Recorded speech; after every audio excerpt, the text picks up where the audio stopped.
Welcome to the Terrible Podcast with your hosts from SteelersDepot.com, where you can find all your latest and greatest Steelers news. It's Dave Bryan and Alex Kozora, always lit, talking Steelers. And now, here's Dave and Alex.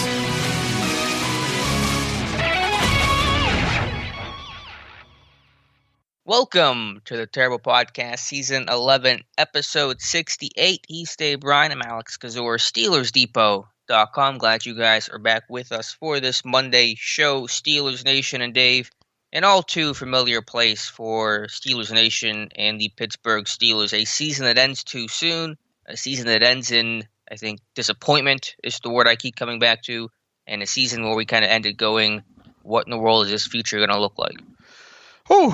I still don't know why. I've watched it through one extra time here, and obviously looked at the charting and all, and getting past the initial disappointment, and the shock and all of it all. I'm still confused at which side of the football I should be maddest at right now. So that lets you know, at least it was very much so a complete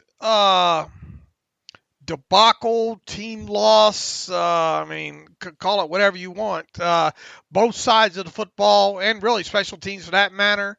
All three phases, they really let this team down, and certainly did not see that coming. If you would have told me the Steelers scored the second most amount of points in Super Wild Card Weekend, I would have told you they would have won going away for sure. But on the flip side, if you would have told me that they turned the football over 5 times in that game, I would have told you they lost that game as well too. So terribly disappointing. I really expected them to win, not only win that game, but kind of win that game going away, if you will, and easily covering, if you want to consider that going away in that, and that's obviously not what happened. Boy, it sure felt like 2017-18 season all over again.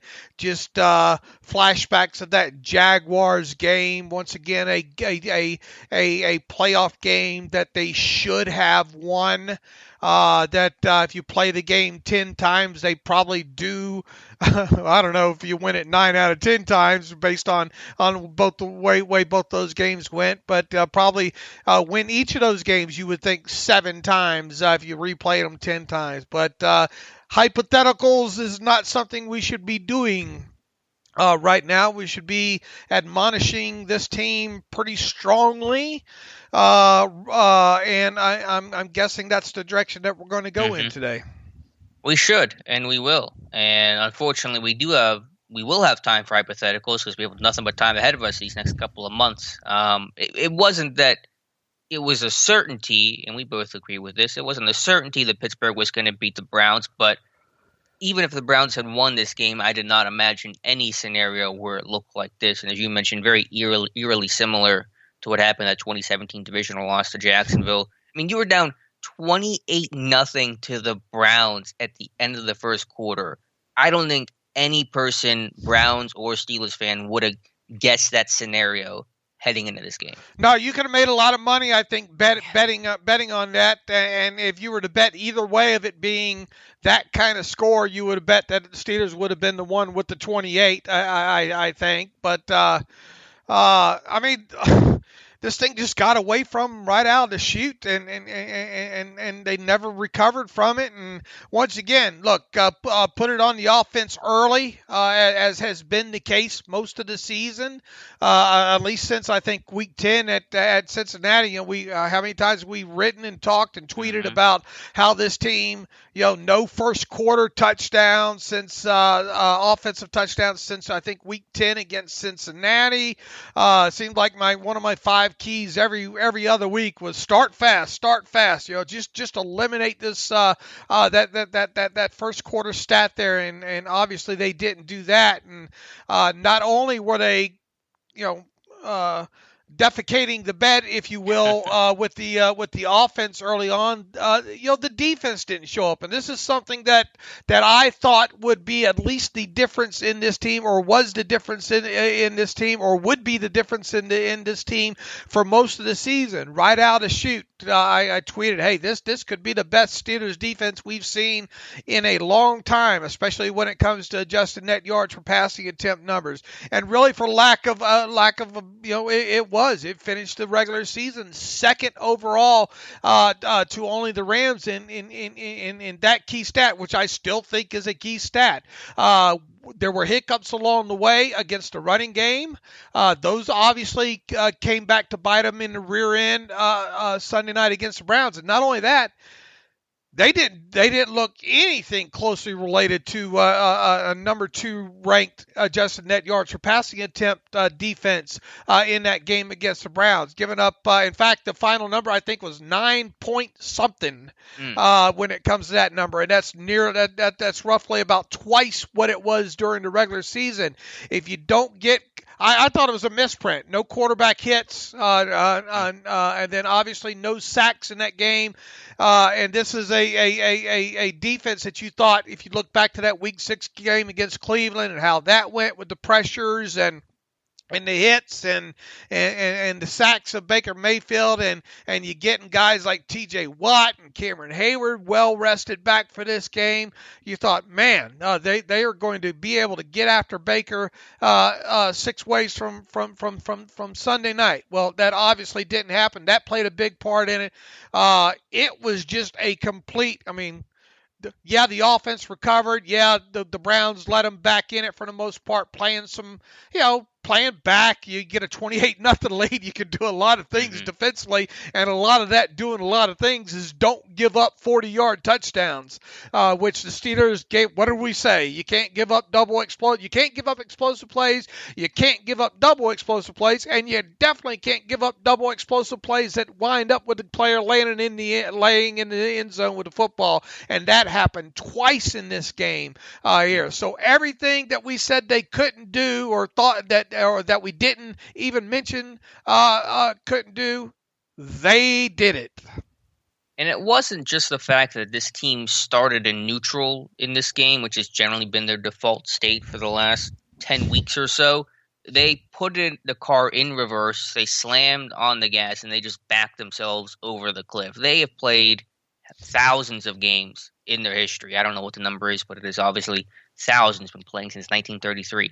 This was the first time ever they've been down 28-0 at the end of a first quarter to Cleveland in the playoffs.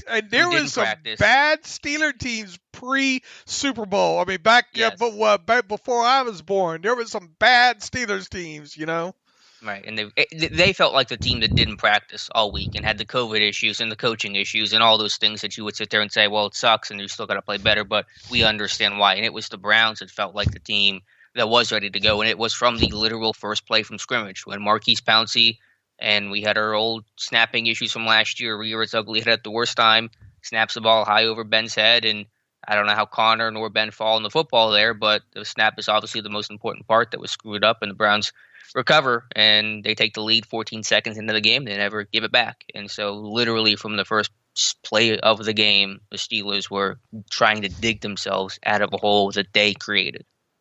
Even though they did that, and you're thinking, oh, Lord, could this game get off to a worse start one play into it?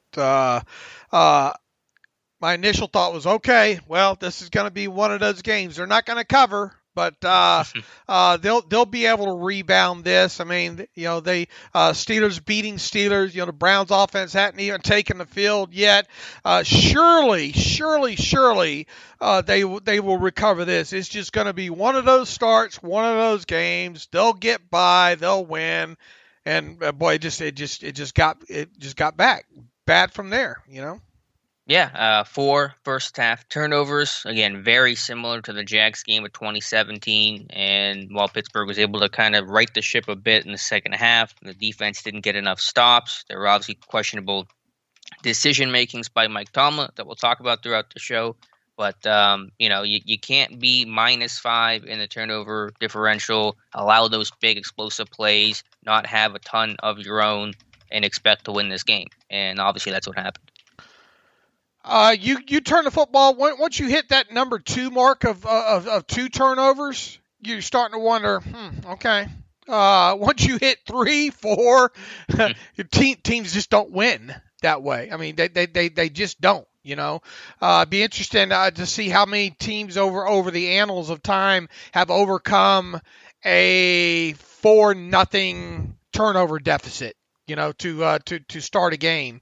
Honestly, though, I think they could have won this game even if they just gotten 1 or 2, even if they were -3 in this game. Just if you get something in the second half, I think you can keep swinging the momentum back in your favor. But obviously that didn't happen. Well, you got to get some defensive play in there somewhere, and they just you kept waiting for it. Can they get a sack? Can they get a turnover? At least help the offense out. At some point, and that obviously didn't happen. But once again, you were battling. You're battling a mega handicap there. I mean, you turn the football over that many times, teams just don't come back from that, and once again, it's sad that we'll all have to spend time looking up that stat. Hopefully, thankfully it won't take too terribly long, but the Tox stat will forever be the king of all stats for when it comes to simple stats in a national football game in today's day and age. That's explosive plays and turnover differential. And believe it or not, the Steelers won the explosive play battle 5-4. However, as I like to say, 2 of those explosive plays by the Browns were double explosive plays, so those count for more. And then they ended up in touchdowns, whereas only one of the Steelers' explosive plays ended up in a touchdown, and they had 0 double explosive plays. So they did win that end of the battle 5-4, but you lose the other one 5-0 in a turnover category. There's no way you're going to win that game. And once again, how much, and people are not ready for us to dive into this aspect, and I'm not really either. We'll dive into it as the week goes on in one of these shows here. But, once again, Cleveland did a lot of things differently defensively when they were up 24-0. 28-0. Boy, 24. You wish it was 24. 28-0. That kind of played into the Steelers' hands and taking the underneath stuff and that kind of stuff. If there's one positive in all this, and it's not much of one at all, it's really grasping at straws here. Just the second time in NFL history, I believe, that an NFL quarterback has thrown for 500 or more yards in a playoff game, Tom Brady being the first in the Super Bowl loss to the Philadelphia Eagles. That just does not willy-nilly happen, a quarterback throwing for 500 yards, period, in a game. And once again, what the Browns did defensively played a big role in that. Score dictated that you throw the ball 60, 70 something times in a game there. So if there's one minute silver lining to this is Ben Roethlisberger can still sling the ball around the field. The only problem is you don't want him slinging the ball more than 40 times a game, during a game. So once again, that's grasping at straws, but at least it's a little something when it comes to your veteran quarterback. Yeah, Ben set a lot of records, and this one will probably sprinkle throughout the show. But he, like the rest of this team, was one of the reasons why they dug themselves such a deep first-half ditch, whether that was just the interception to Benny Snell, a throw that was high, another one to Deontay Johnson that was capable of being caught, but high as well, and tipped off his hands and picked. And obviously Ben's final interception was right to the linebacker Taki. So there was obviously a lot of good from Ben in this game, and they had to throw the football because they were down, and that was just what the game flow required. But he is one of the reasons why this team got down early. Right, and on the flip side of he threw the ball around the yard for 500 yards. You can't run away from those 4 interceptions, and a couple of them were bad. I mean, you can forgive the tip ball at the line of scrimmage, but the overthrowing of Benny Snell early, the overthrowing of Deontay, or one of them went off Deontay's hands. and then another one was overthrown. Just you just can't make those kind of mistakes. And for the most part, at least the first 10, 11 games of the season, he was pretty good at protecting the football. Obviously, he was not throwing the football down the field. That's one thing that we criticized the offense for early on was, man, you got to push the football down the field, and then at least you get to that game against the Colts, and there was a little bit of reason of optimism the way he was able to push the football down the field with some success. But it really took the offense being down 28-0 before anything came alive, and some of that coming alive once again has to do, and we'll look at the coverages and the too deep and the shells and versus man kind of aspect. But obviously, first blush, what the Browns did defensively after having that big lead played a big role in what Ben was able to do with the passing game. And just to go back to the Steelers defense again, this loss is not all on them, although they were bad as well, and they certainly deserve a lot of the blame for this one. But it's not a coincidence that in 4 of the 5 Steelers losses this season, the defense failed to record a single takeaway. And in the other game they lost, they were a net zero against the Buffalo Bills. They forced 2 takeaways. The offense turned the football over 2 times. So a very clear line between how this team succeeds and fails. They really rely on the defense creating splash plays, and the Steelers defense was as quiet as ever Sunday night, where they had no pressure, no sacks, no takeaways. And they were kind of close. I guess once or twice Steven Olsen dropped what could have been a pick six, but the defense did not create the splash needed to try to erase a 28-point deficit. And then you throw in the other bugaboos that we've said that I excused a lot of it during the first 11, 12 games of the season, the third down conversions, and the inability to stop certain teams able to run the football, and then you mix in some poor angles and some bad tackling, which was a carryover, unfortunately, of what we saw in the Week 17 game against the Browns. More missed tackles. Once again, look, it's bad enough to give up an explosive play of 20 yards or more. It's bad enough to give up one of them 40-yarders if it's thrown over your head, okay? But to give up 40-yarders that are completed underneath you, that's inexcusable. I mean, that's especially they turn into touchdowns on top of it. That kind of stuff's inexcusable. So, yeah, blame that whatever the first little bit start on the offense there. But man, if the defense gets a stop or two in there and even holds them to a field goal, we'll never know. Does that really change the complexion of the game? Does the Browns defense play it a little bit differently at that point? I mean, there's so many factors of the space-time continuum, if you will, change at that point. But the defense certainly was not getting stops, and even when there was a part. I got to admit, there was a part of me in that late third quarter there that thought, "Oh my God, they're going to do this." And I'm thinking, boy, what a heck of a damn conversation this is going to be with them coming back from this debacle. I admit there was that part of me that thought that this could potentially happen, but then the defense turned around, couldn't get any stops, at that point. And I mean, it's like a boat sinking, you're trying to bail that water out as fast as you can, but it still comes in those cracks on the other side of the boat, and you're just taking on more water.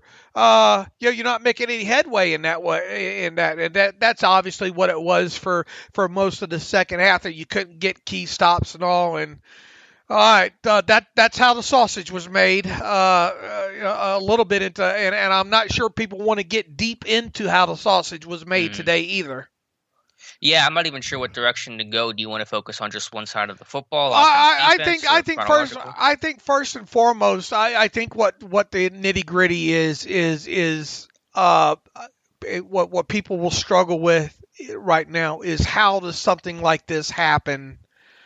Once again, it'd be easier to sit here and say, man, damn the offense and Randy or whatever, why didn't they come to play? But you didn't have any any of the three phases really show up to play mistake-free, and not even close to mistake-free football. It'd be one thing if we're sitting here, well, the defense almost played mistake-free football, trying to hold up their end of the bargain. But how does something like this happen, and how does this happen 2 playoff games in a row, right? With teams that surely people lost a lot of money on, probably betting on the Steelers to win? How does a Mike Tomlin team look? It's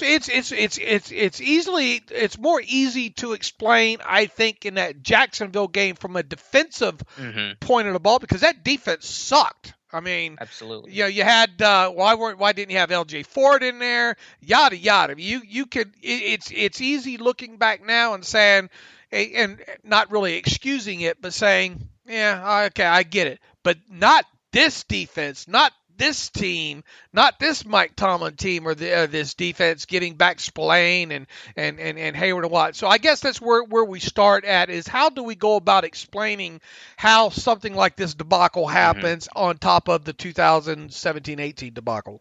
It's a good question. I struggle with it. I don't have a good answer for you. I don't think anyone does right now. This defense is dramatically different than it was in 2017, yet the results ultimately are the same, if not worse. 31 or 35 points allowed defensively against Jacksonville, 41 allowed against the Browns. And I get the offensive turnovers put the defense in some really bad spots, and that doesn't help the situation. But still, Pittsburgh has been good in sudden change moments. On a couple of those turnovers, there were still long fields to defend. And obviously, when Pittsburgh needed stops late in the game, when they stopped turning the football over, they couldn't get them. And there were some big back-breaking, explosive plays. And so that's my mindset to that thought. The thought that crosses my mind from a more macro level are things we've talked about throughout the season, but certainly before the season, we'll talk about now, is this was the Steelers' year, Dave. This was the year to make that run. You had Ben back healthy, your weapons, the defense playing at an elite level. We know about all the free agents they're about to lose. Your roster is going to be worse next season, probably the next couple seasons. And so this was the year to do it. This was the year to, sacrifice losing those guys in free agency because you won a Super Bowl, you made a great run, you just felt good about the season you had. And instead it ends the same way that so many of the recent seasons have ended, with just complete early disappointment. Well, I think you wrote about it. I think we talked about it on 6 or 7 shows prior to the season. This is the Steelers' single best chance to win a Super Bowl in 2020 season, for at least the next 2 or 3 seasons, or at least through 2021. I think we made a lot of those declarations too. Obviously the COVID world had struck at that point, was here at that point as well too. But even before then, because of kind of the roster shape and the cap situation, it was going to be tough. Even going all the way back to the start of the new league year and what they had to do because of the CBA and restructuring all those contracts and all like that.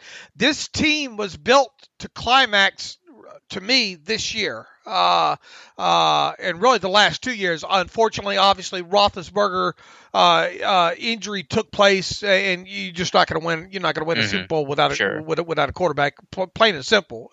It would have been a nice story to win a couple games in the playoffs with that mess they had on the offensive side of football last year. But the defense obviously did their part last year, as well.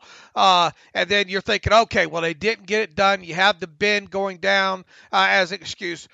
Surely Ben will be back, and the defense is still pretty much in check. And that was, once again, that's something that I wrote and you talked about and we talked about, is, man, this defense ought to be damn good. There's no reason for this defense not to be top 1, 2, or 3 at the very worst. And for the most part, they lived up to that, until you get into your playoff game.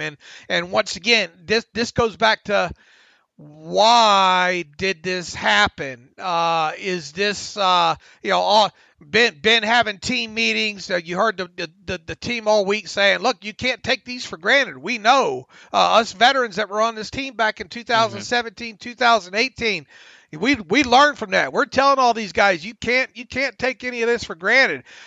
Did they Did they believe all the stuff being written? Did they fall into the idea that, oh man, they're not going to have the Browns aren't going to have their head coach. Look at all these plays. They're not going to have their two cornerbacks. They're not going to have Joel Bitonio.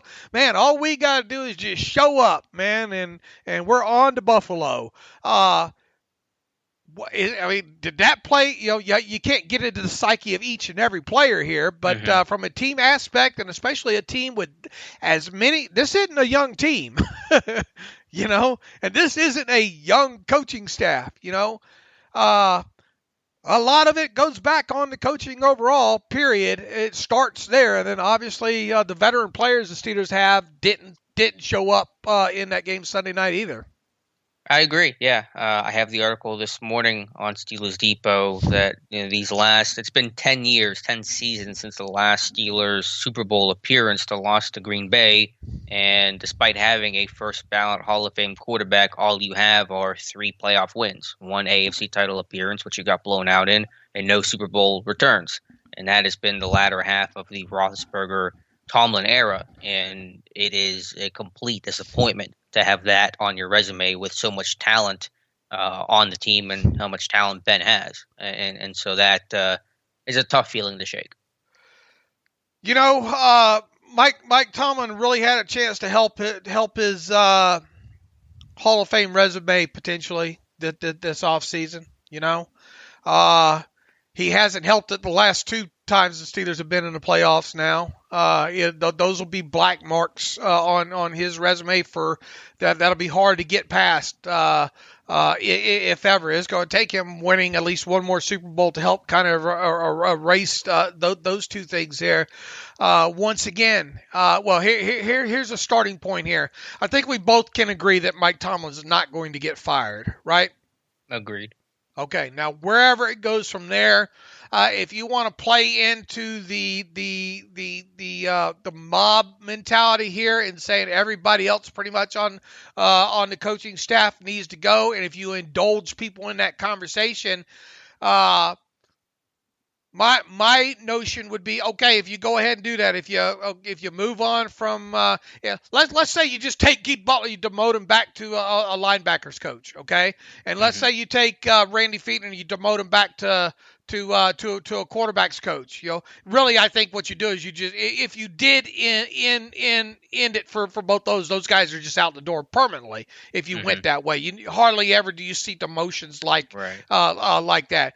So the next question would be, what would you move to after that, and would it make a difference in the 2021 season? Because that's got to be the focus right now. It'd be different if you're dealing with a 34-year-old quarterback versus one that how old is he? Ben? Yeah. 38, soon to be 39. Soon to be 39. Obviously, Ben's not got much more time left. And in fact, it wouldn't be surprising if he does play in 2021, if that's it for him, because I mean, it's just hard to imagine, the way he's playing, him going much past that. So what changes would you make? Because obviously in a COVID environment, if you made those kind of offensive coordinator, defensive coordinator, offensive line, running back coach kind of changes here right now, those things are hard to overcome in a first year for a team, and especially if there's no previous continuity from guys. And look, Ben's going to buck this thing all the way if he returns, because Ben likes to do what Ben does. So Ben's not going to be, I don't think, very open to any outside coordinator coming in from the outside for what more than likely would be his final year. Mm-hmm. Yeah, I mean, I'm not, and I'll have to sit on it some more because emotions are raw right now. I don't like talking too much about making too many changes right after a loss, especially when it's disappointing as Sundays. I think any changes you would see would come on a smaller level in terms of positional coaches, less likely to be coordinators. Not that I'll discount it entirely. And obviously a lot of people want Randy Fichtner fired. Most Steelers fans want Randy Fichtner fired. But as I sit here in this moment, I'm not expecting any of those big changes to happen. Once again, what I think that you do is it's one last hurrah.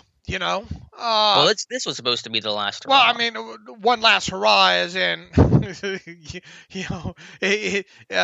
unlikely, Mm-hmm. But I won't be shocked if they don't make any changes, Yeah, I think it's something for us to kind of ponder and discuss more throughout the offseason now that we are really officially in the offseason for the Pittsburgh Steelers. But yeah, just to go back to this game, I mean, just to kind of recap that first quarter, you get the high snap there, first play of the game, next possession. No, I don't. Let's back up. I don't think Okay. we still have given that enough lip service here. People say Well, y'all just glossed over No, over what happened. We have a whole offseason to talk about coaching changes. I agree. I don't think they're making any changes right now, but I think it's hard to talk about that stuff right off a loss because obviously the emotions of the game are still pretty new. All right. Well, we got to give these people something here to grasp onto why this thing happened.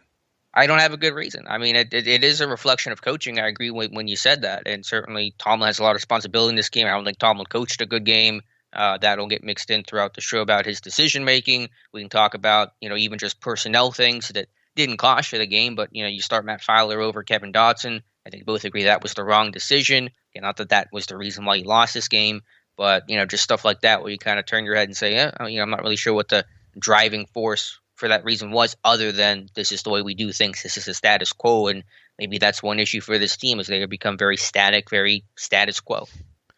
Does Ben have what's your overarching thoughts on Ben coming out of this game? I mean, he didn't play well in the first half. He's one of the reasons why this team dug themselves in such a big hole, as I said earlier. I mean, he played a lot better in the second half. As you said, the Browns' defense was playing pretty loose, pretty prevent, and made life easy for Ben. I'm confident he'll be back next year. I don't want him to retire. I don't want to kick him off this roster. I know some people do. I'm not in that camp. I know winning is going to be a lot more difficult in the future for all the reasons we've talked about, losing guys, cap stuff, all that. They're not going 11-0 to start the 2000. Can we get that out there right now to start the 2021 season? Is that pretty safe to put out there? A very safe bet. Okay. Yeah. I see this as a team in an AFC North that might be the most competitive division in football that kind of is now in the fighting for a wild card spot situation for the rest of Roethlisberger's career, to however long it is, 1, 2, 3 years, where you're going to be a 9-7, 10-6 team, scratch and clawing for the 6th or 7th seed. That's kind of, I think, where this team's going to fall into. Here's something else. You just don't. And to their credit, which it isn't much at this point, no one will ever remember it. Probably 20 years, you'll have to research it to think, when was the last time a Steelers team did this? But teams just don't willy-nilly start the season 11-0, right? I mean, but they very rarely end the way the Steelers ended.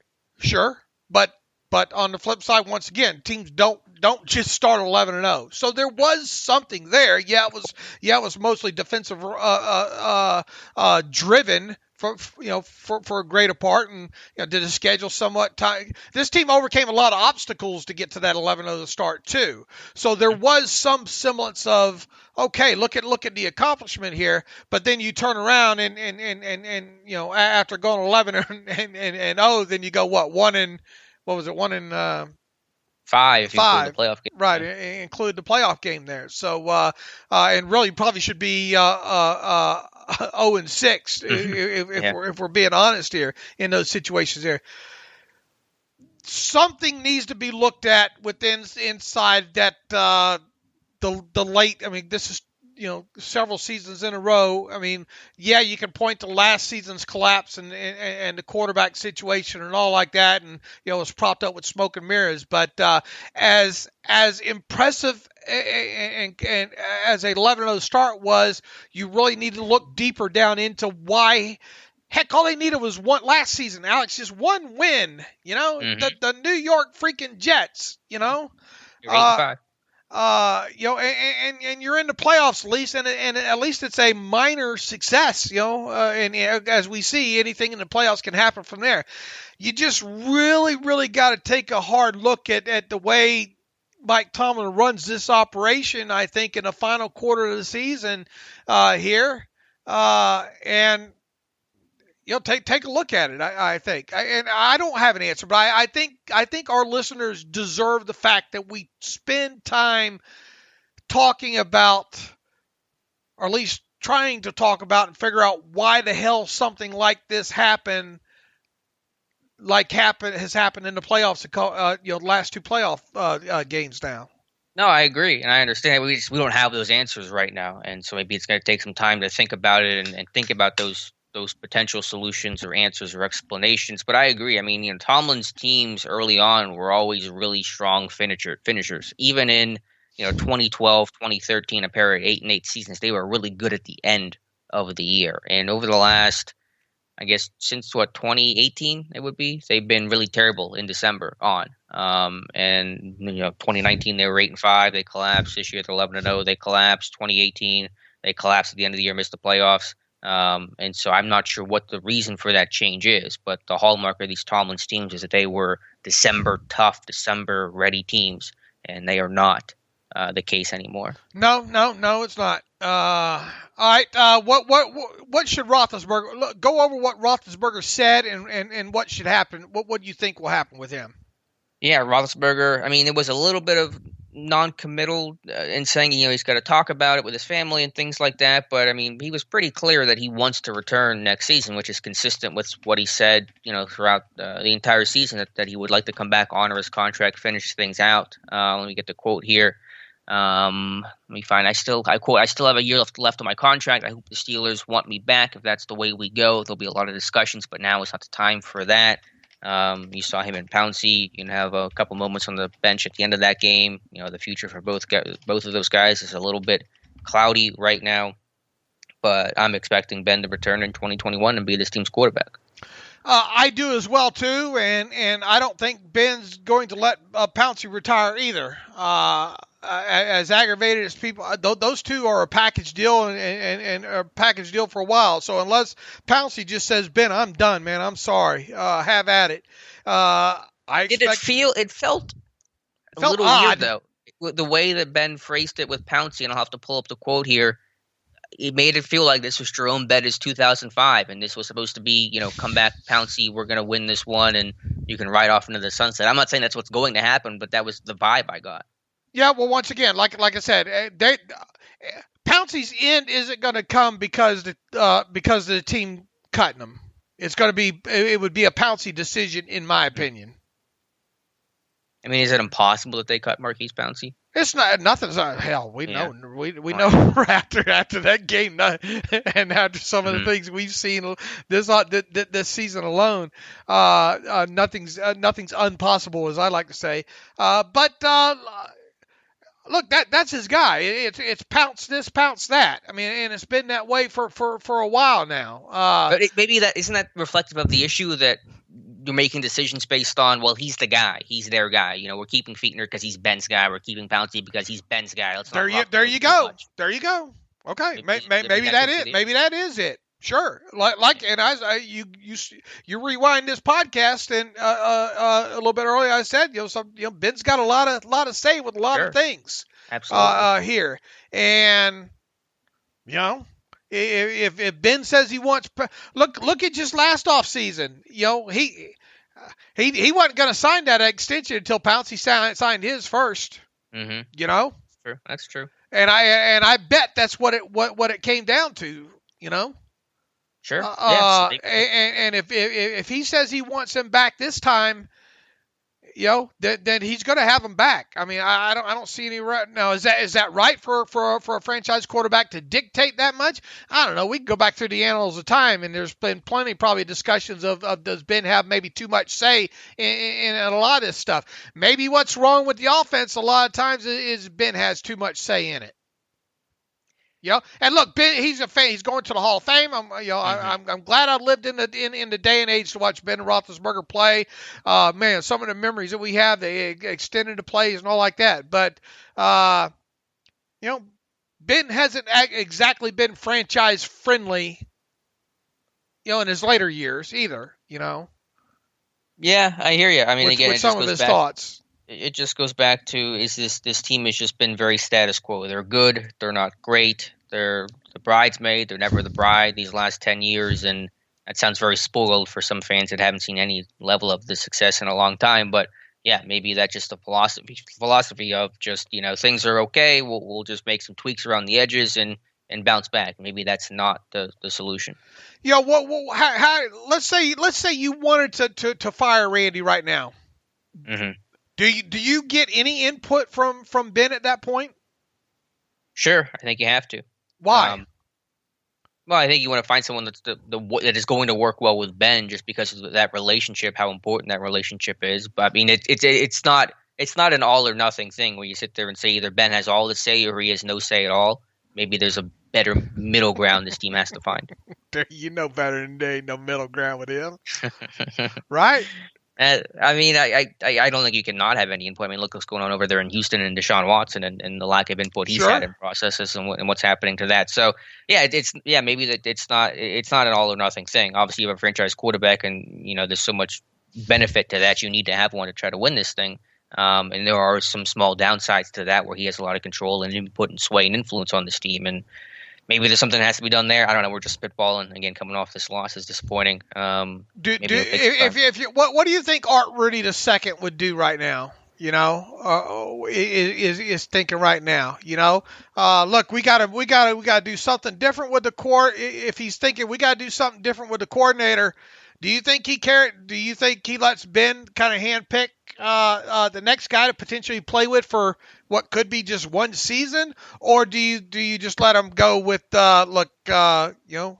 he's comfortable with Randy? We'll never know how much influence Canada does or did not have in that offense, and how much say really Ben did have on a weekly basis.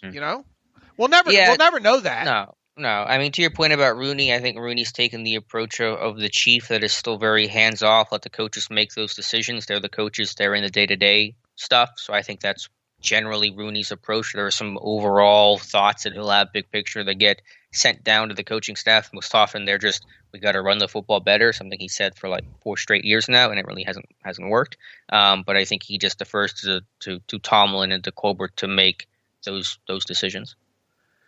Yeah, it's gonna. One of the things I expect Rooney to say is we got to run the football better every single year. I mean, it's not that he's wrong. I mean, this is a year where they ran the football worse than they have in 50 years. But I mean, what are we going to do to change that? Is the better question. Right. It's easy to sit there and say we got to run the football better. Of course, they got to run the football better. Anybody, you don't have to be a rocket surgeon, as you say, to figure that stuff out. But how do you fix it? Is the more important question. You're not going to fix it with anything in-house right there. And look, it goes beyond. It goes beyond just one running back, one center, one guard. I mean, across the board, it was just bad. Yeah, could Sean Surratt be on the chopping block? Sure. I think that's certainly a possibility. Yeah, sure. Again, talking about the more minor coaching staff moves, and Eddie Faulkner or Sean Surratt, those are probably the top 2 that come to mind right now of guys where you could see a change there. Do you need more of a run game coordinator type aspect of it here? I think that's obviously something too. But once again, any kind of sweeping change that you make, how long is that gonna? You do see teams occasionally come in with new coordinators or coaching staffs and maybe make the playoffs, but and expectations, even regardless of the guys that this team's able to retain in free agency here, you just don't see a lot of changes in coaching staffs in the first year result in Super Bowl championships, and that's obviously the goal of the team. Right, but look at the Browns. I mean, this is a first-year coaching staff, and I'm not saying they're going to win the Super Bowl, but they were able to roll with the punches in a year where it was so impossible to do with COVID and all that stuff. And so, can Pittsburgh get out of this mindset of, we can't make a change because, the potential negative consequences and adjustments? Well, it's probably better to do that than to just get what you're getting, which is obviously not good enough. I mean, how much worse can things get? Sure. I mean, look, we'll see. I will not be shocked if things stay status quo. I mean, there's obviously going to be some changes. There will be some semblance of some changes in the coaching staff.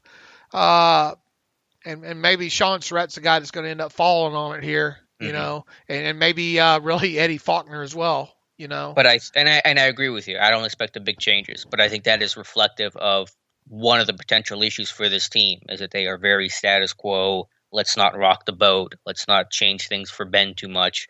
And that may be one reason why this team has underachieved so much for the last 10 seasons. Right. That's why I kind of termed it one last hurrah, whatever, you know, here, you know, here's my thoughts, Alex, when it comes to, if you're going to change the coordinators throughout this team and you're going, and Ben's not going to like it, then maybe it's time to just go in a different direction altogether, you know?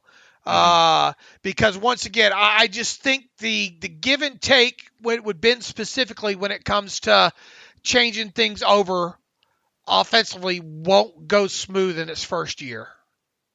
You're right. Yeah. And that's what I've said. But you take that risk. If Ben commits to playing the next 4 years, 3 years or whatever, then, maybe that's something you look at, but is it worth the risk to change to try to get something more than what you're getting? Because what you're getting now is not enough. Can this team win a Super Bowl with Ben Roethlisberger and at quarterback and Randy Fichtner as offensive coordinator in 2021? Period. Yes, it's possible, but obviously the hope and the odds of that continue to diminish. But you're telling me you're saying there's a chance. But it's less about Fichtner, it's about Ben. You can win a Super Bowl with Ben, regardless of who the OC is, right? Because he's Ben. Not that you're the favorite and the odds decrease, but you can do it. Yes. It's the old franchise quarterback. If you have a franchise quarterback, you okay. Yes. All right. Well, if that's the case, what did you say the same amount of chances, regardless if you put Matt Canada at offensive coordinator or if you brought in Joe Blow from the outside to be offensive coordinator, you still give it a chance because of Ben Roethlisberger in that period? Yes, regardless or less so. Or less so. It's hard to measure the odds of going up and down, but there's always going to be a chance with Ben, regardless of who the OC is. But I think could you increase those odds with an OC that has a more positive impact on other areas of the game, the run game, overall creativity, motion, stuff like that, that overall increases your chances to win as an offense, not just as a quarterback. I think there's a case to at least be made for that. It'll be interesting, and I would expect Ben to have some sort of say in it, and that's why and I think you agree. I think the argument, not so much an argument, the speculation that there might not be much change in the coaching staff stems from it all centering around Ben and what Ben wants. I think that's where look.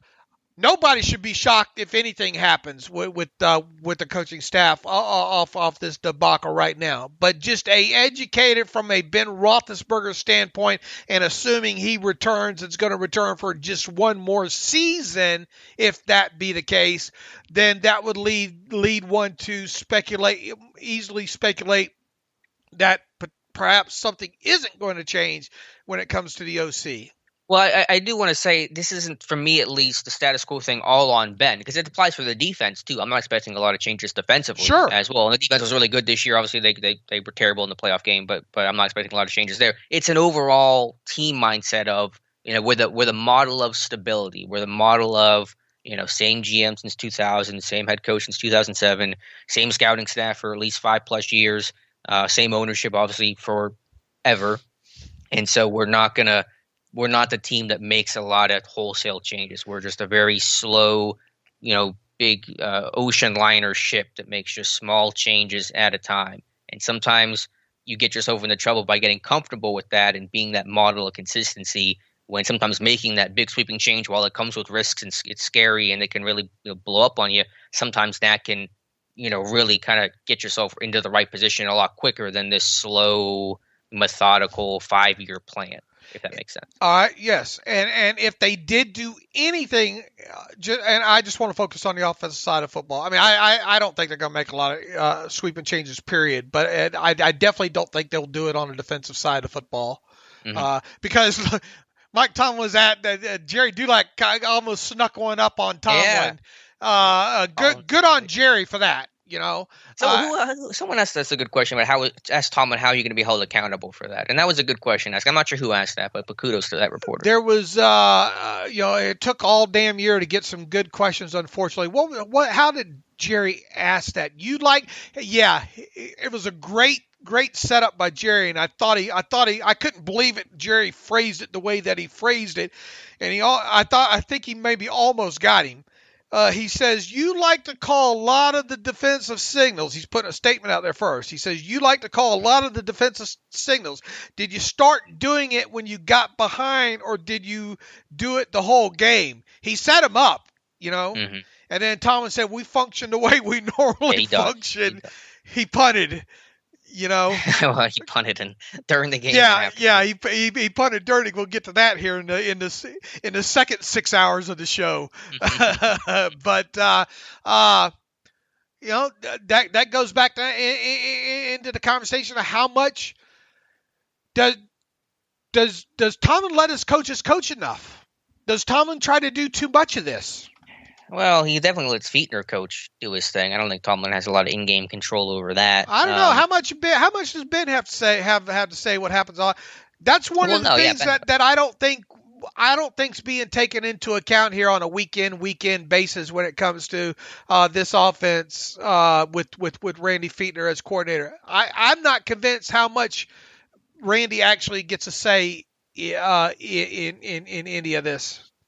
From a play, who do you think's calling the plays then? I think Ben does a lot. I think Ben sets up a lot of it. I think Ben really goes through what he likes and doesn't like. More. I think he throws out a lot of stuff that might be. Look, that motion didn't even play a damn difference except for the first 2 or 3 games. There we talk about pre-snap motion this, pre-snap motion that, and all. It'd been just as well not too many moving parts in there, the way that rolled out. This goes back to kind of what I'm saying here. I think Ben has a lot to say what goes on the offensive side of the ball, and obviously I think Tomlin has a lot to say what goes on the defensive side of the ball. Within reason, I think in certain when situations get tight, I think Tomlin holding that card and Butler's just a mouthpiece, Well, I just want to go back quickly to something you said about Ben. I mean, how do you view Ben then? Do you view him as both the problem and the solution? Sure, and if so, I think that's fair. How do you fix that? Because you got the devil and angel on your shoulder, and they're equally weighed right now, or are they equally weighed right now? I think you just got to go in with the notion that we got 1 year left in this, and hopefully. What are you basing that hope on? Because that feels like what they do every single year. Just say, we'll get him next year. I mean, I think. How can you expect something different? I think you just you'll try to retain what you can defensively and try to build that offense a little bit better, a little bit more moving, a little bit better moving parts, and then throw it out there, throw the dice out there on the table and go with it. Okay. I think that's what's going to happen. I agree, but I don't know if is that going to change your season, making those tweaks. I don't think it is. Look, we agreed before the start of this season that this was the season to do it. Yeah. So, here we are losing some listeners right now by not giving a blind hope for 2021. But look, if you're quitting us because we are being objective and honest, well, see you later, alligator. Well, I don't think anyone came to this episode today looking for hope.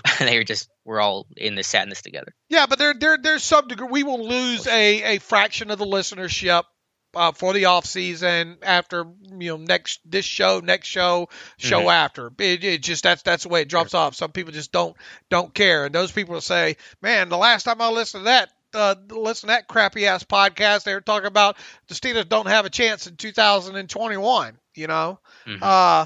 But I mean, that's, we call it like we see it, folks. But, and that's why and look, I'm not on Alex at all in this podcast, but I just think I think you and I want us to have the conversations that I think a lot of people want us to have. And people want us running around with the torches and the pitchforks, in grand high style today, mm-hmm. And I'm trying to give them a little bit of that. Now, let me ask you this. you do anything at the offensive coordinator position here. All right, let's say Ben comes back and Ben's only saying, and let's assume Ben does not sign an extension, and Ben says, all right, 2021 is my last hurrah. More than likely that's going to be it for me. And the Steelers say, okay, but you're going to have to make this last ride without Randy Fichtner. I mean, what are you doing there? I mean, it's almost got to be Matt Canada. I mean, are you really going to bring somebody in from the outside for a 1-year run with Roethlisberger? I mean, I understand that's been my response most times, but it goes back to the status quo thing of, are you that scared that the new OC is going to wreck everything? I mean, look at the Browns. I mean, they have this whole new coaching staff, and they were able to make it work with Baker in a year without an offseason program and stuff like that. Is this team too scared of that change of, we can't do that, it's against the rules we've created in our own head that you can't do that and win? And maybe that's just the wrong philosophy. I don't know. I mean, I don't know. Ben's got to be the one to spur this to be okay with it. That's my thought. Mm-hmm. I agree. I mean, if Fichtner were to be fired, promoting Canada is the most likely option. Right. Because at least you have some, but is it the right option? That's right. Yeah. Yeah. And it's my train. So go ahead and finish any thought that you had. I mean, it's just that. I mean, people are going for the next until something happens here in the next couple. Look, because this is going to move fast in the next six weeks. It has to, because of the cap situation and all like that. They got to know real quick what they're going to do with Ben by the time they pay that March 17th roster bonus there. So here we are right now. It is January 11th. We got what 2 months, almost 2 months. So we got about 9 weeks, 10 weeks. That's going to go by in a hurry. When it comes to them. So, and then obviously within that time, well before the start of the, by the end of by the start of February, we should know what the status of the coaching staff is, right? Yeah, you would think so. And then if there's any hires, those hires are going to, we're talking 3 or 4 week period here where things are going to move mighty quick here. Especially if there are changes. Yeah, absolutely. We should know that stuff sooner than later.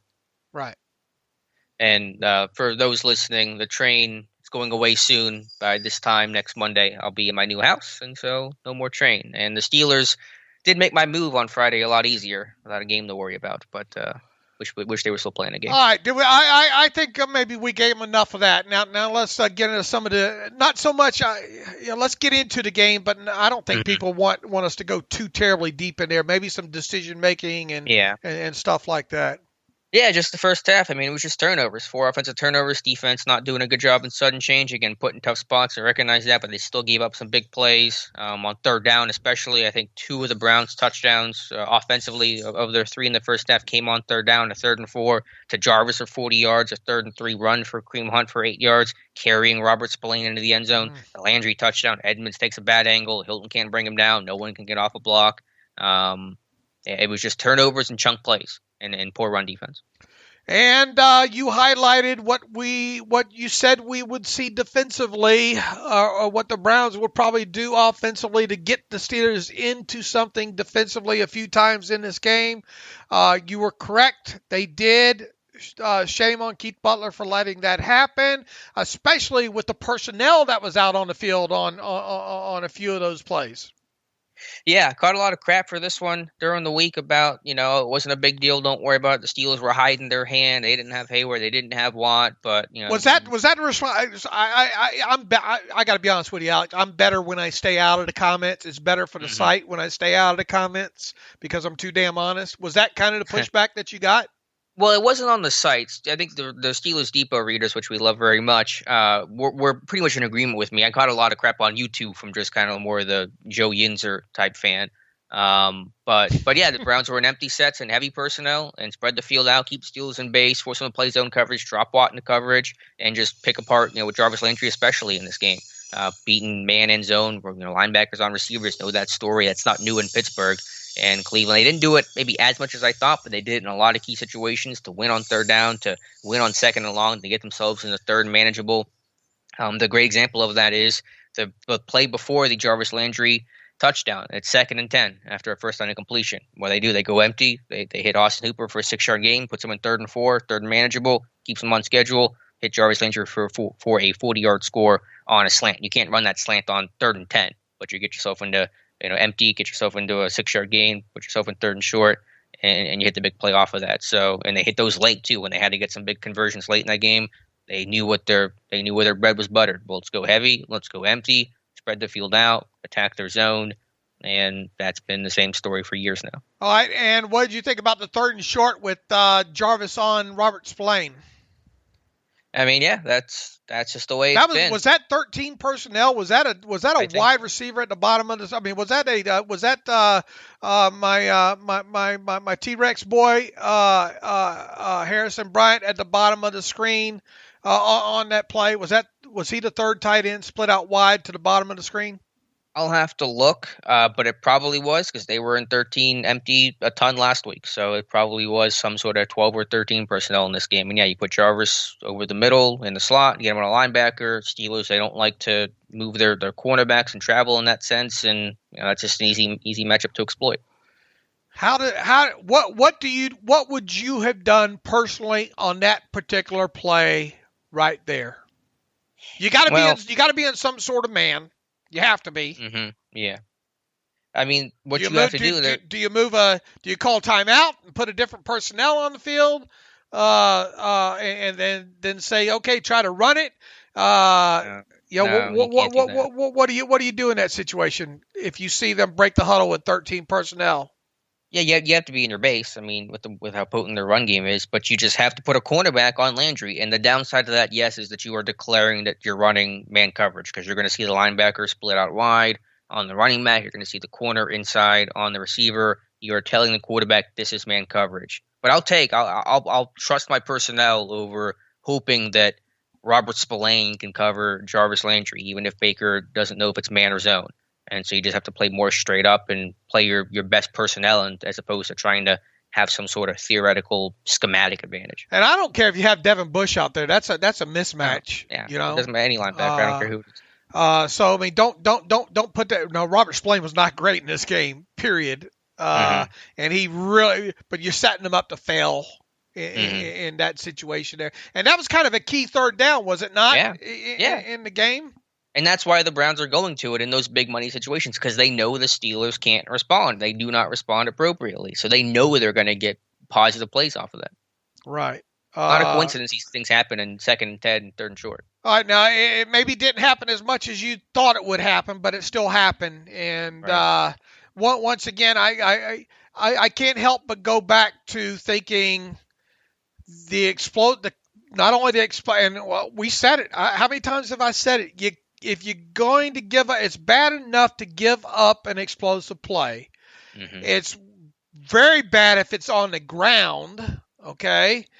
On top of it, if you give up an explosive play, giving up a double explosive play is even worse. And then, what did I say? You can't let the guy stand in the end zone at the end of it there. And they did all those things. And they did all of those things. Now, it's easy for me to sit here and armchair this, but just simple play-by-plays that if you eliminate certain aspects of it, you got to make it a lot easier on yourself. Defend the blades of grass and those kind of things. You just cannot let that happen. And boy, they just got bullied on. They didn't even look like they wanted to be in that game early, especially on that, what was it, a first offensive touchdown where Spillane just gets carried in. And how many times do we see not only Chubb, but Hunt just getting to the outside with these, people not holding the edge, people just, all 22 is going to be absolutely horrible. It's going to be like watching a horror movie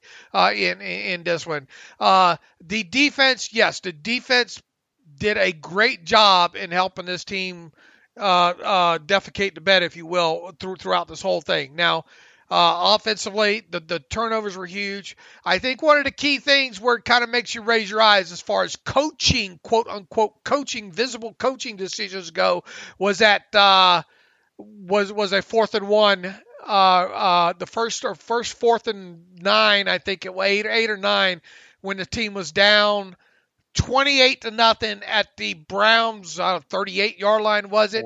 Yeah. That was historical. Not only was that a bad decision, it was a historically off against the grain decision.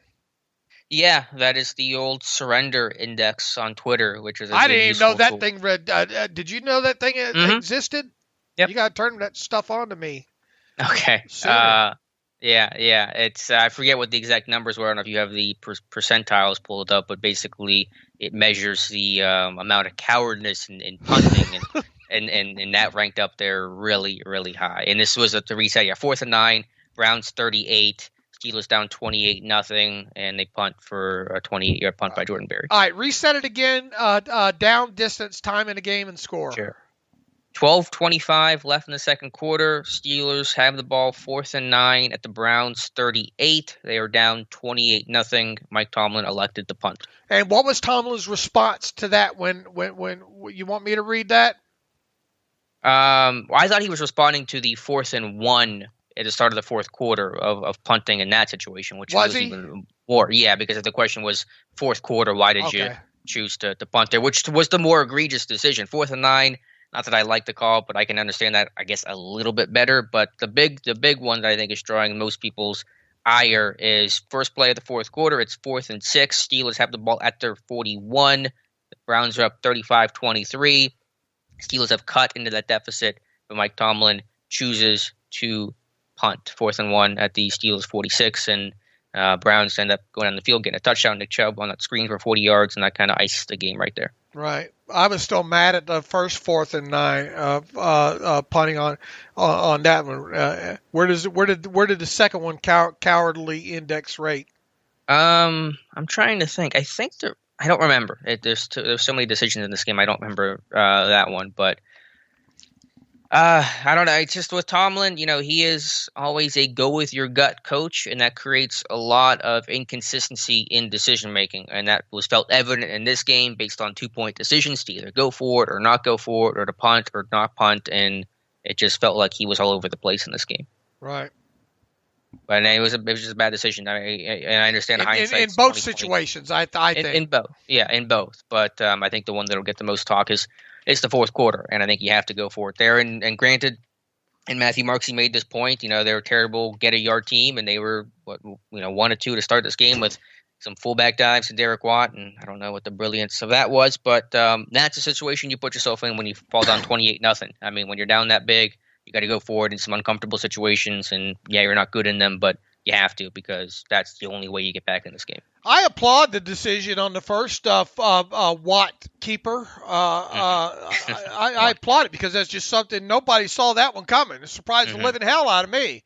But you don't have to go just because you got away with it once. Doesn't mean that you have to try to get away with it again. So that was one actual play call that I said, you got to circle that one. I don't agree with that one. And once again, like we've said all season, there's about 3 or 4 times a game where you just circle play. You say, "What the hell was going on?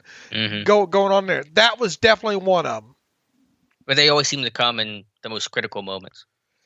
Well, obviously, because a lot of it's going to be a lot. You're going to have success bias mixed in, on top of it. I think, and it always looks, but I don't know. It always looks magnified. Sure, but I don't know if are we talking about it if Watt gets the first down the second time? I mean, we don't think it was a good idea. We're not talking about it though, because of the results bias. I mean, factor. There's always going to be that element, but then in that sense, you can never criticize anything, because we can. Right. I mean, it's part of what we do, the arm cheering and all. Right. But yeah, I don't think anyone on paper likes the idea of running 2 fullback dives with Derek Watt in 3rd and 4th and 1. No, the first one was fine. I was fine with that. Even if you don't get it, heck, at least you're doing something different than slamming James Conner up there for -2 yards. Mm-hmm. Right. All right. What other decision making in the game got you? There was some of the 2-point stuff. I'm just trying to piece it together, because there was so much going on in this game. They were it was 35-16. They go for 2. Instead, they don't get it. Later on, it is What would have been 35-22. They decided to kick the extra point. So instead of making it potentially an 11-point game if you convert, it's now just a 12-point game. So you would need 2 touchdowns as opposed to a touchdown, 2-point conversion, and a field goal. Didn't like that decision. I think you guys tried to make an 11-point game there. So just a lot of, just sometimes they were aggressive, sometimes they weren't, and there really wasn't seem to be much of a rhyme or reason behind it. Yeah, sometimes you don't know what that living in your fears thing even means. Mm-hmm. It's a very good point. Right? I mean, it looks great on T-shirts and a bumper sticker, man. It sure is fun to say after a big win or something like that. But when push comes to shove, sometimes it's one thing to say. You know what? I think the team. I think you owe it to a team to at least let the offense or let them know ahead of time what the deal is. Look, here's the math card. Here's the Tomlin math card. At least better prepare them, for what's coming in certain situations like that. So I agree. Some of those you just wonder about.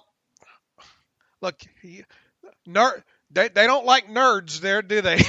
Yeah, that's what I was gonna say. There is no Tomlin math card. It's just his gut. I know. So you can't give his team anything to expect because Tomlin doesn't know what he's gonna do because it's just based on his in-game feel, and that creates inconsistency, and that doesn't really create a lot of expectations. And so, yeah, the phrase should be reframed to "sometimes we live in our fears." Doesn't sound as catchy on the bumper sticker. No, it's more accurate. Or better yet, I hate nerds or something because the analytics department. I wonder what that looks like there. It's not much, and they lost Kareem Kasem. I mean, they brought a couple guys in, but they're not a big influence, especially not in-game stuff. Right, and isn't Stefanski on the other end of the spectrum? Yeah, the Browns in general. Right, they got all the Ivy League guys. I mean, Kareem Kasem left for Duolingo. He left for that language service, which probably means he didn't feel like his services were being well used in Pittsburgh.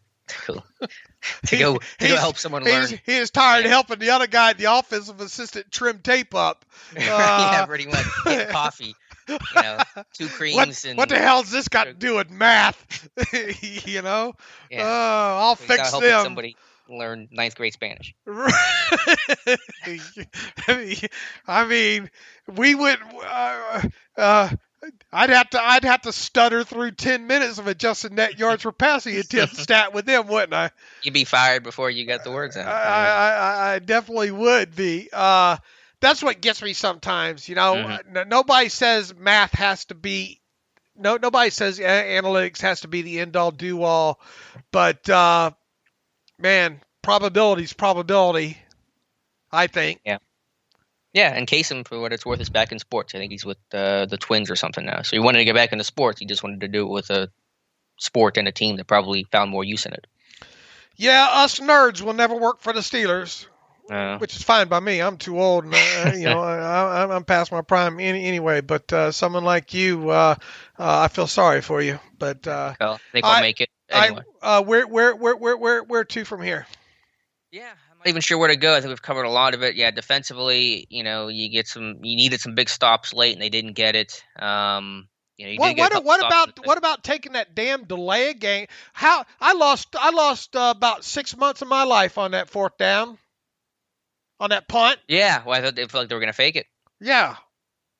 Again, you should go for it. I mean, a delay game is fine. I don't want to call a timeout there, but you got to go for it. And then after all that moving parts making you nervous or whatnot, and then Barry punts the damn ball in the end zone. Yeah. I mean, it was 2 yards shy of being a good punt, but of course they call that still a touchback. Right. You know what you call an almost and almost not a touchback. Yeah, I call that a touchback. But then the killer was the Steelers do make it a 42-29 game, 11 minutes left. You're still in this game, and then you give up, a 7-8 play drive, kick a field goal. The Browns take a lot of clock, so the point differential was less important, but just the time wasted. It was a 7-minute drive the Browns had, and from there, I mean, the game's basically over. Right. There were moments in this game. At any given point, did you think that they might pull? Like I said earlier in the show, there was this. Maybe it was the end of third quarter, start of fourth. There was a moment where I thought, Holy moly, they might pull this the most improbable thing off. In fact, when I went downstairs one time, I told my wife, I said, "Boy, this would be a borderline water into wine situation if they come back from this." And then there was that point, like I said, I don't know, late third quarter, fourth quarter, where I thought, "Man, are they actually going to do?" Did you ever reach? Was there any tiny portion of you that reached that point? No, I never got past well, this is getting interesting point. That's as far as I would allow my brain to get. There, I gotta admit, and maybe it's because I'm taught to be more of an optimistic person. I don't know. Mm-hmm. There was a little tiny fraction of me that thought they were going to pull this thing off. But then once again, like you said, man, when you give up, how do some of those possessions go there? Hold on here.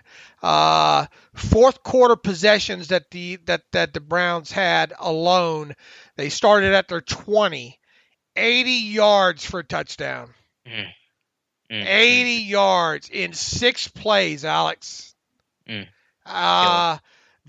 their next possession, they got it at what was it? 35. 59 yards, net yards on a drive for a field goal. Obviously, the next one came off of the interception there. A gimme field goal at that point. Then their fourth and final possession of the fourth quarter was the end of game. Kneel down there. But and that on the heels of getting them to go, and they played the Browns kind of played right into their hands a little bit there in that third quarter. Some of the decision making, they got a first down on their first possession of the second half, and then had to punt.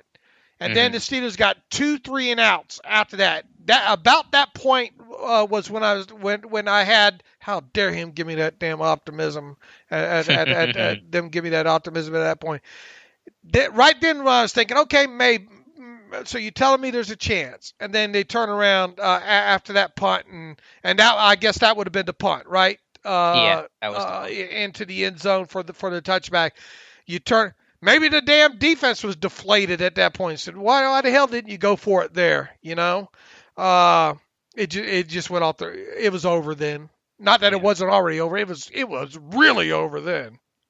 Yeah, and that's what Tomlin said. That's the reason why he punted it, because the defense did make those stops, and he said he wanted to worry about field position. But I think in that moment, you just got to try to get points, and if you can cut that to one possession game, then you really put the heat on the Browns. And again, it is a bit of hindsight and results bias as you talk about, but I think it was just the wrong decision.